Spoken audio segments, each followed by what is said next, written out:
চিন্তা করে একটা ভালো কাজ করবে, তখন আল্লাহর জন্য চিন্তা যে করছে ভালো করবে, আল্লাহর জন্য ফেরেশতাকে বলে যে নেকি লিখে দাও।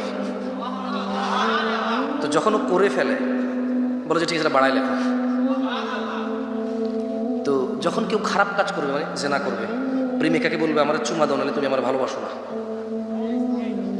কে রে কথা কয়, বাপরে এত ভালো কে রে? ইমুতে যে এইসব বংবাং, ফেসবুকে বংবাং কে? আমি করছি সব। আমি করলে দুটো না করছি, একটা না করছি। উনি বসা আছে, উনি করলে একটা দুটো করছে। এই যে হাজার হাজার লাখ লাখ খালি স্ক্রল করলে একা করছি আমরা, দুই চারজনে ধোয়া ধোয়া পাতা না। তো যখন কেউ চিন্তা করে জানা করবে, কি করবে? কি করবে? যখন কেউ চিন্তা করে জুয়া খেলবে, কি করবে? যখন কেউ চিন্তা করে নেশা করবে, কি করবে? যখন কেউ চিন্তা করে হত্যা করবে, কি করবে?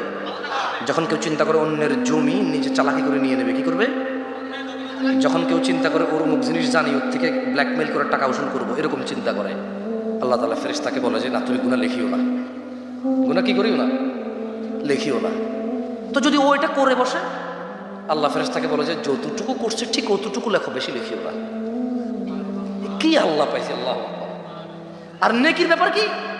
কেউ বললো যে আমি আজকে থেকে আর এক ওয়াক্ত নামাজ খোয়াবো না, বলেছে লেখো লেখো, নেকি লেখো, নেকি লেখো। তো যখন পড়ে ফেলে বলে যে 10 গুণ বাড়াই লেখো। মানে কি আল্লাহ না, আল্লাহ।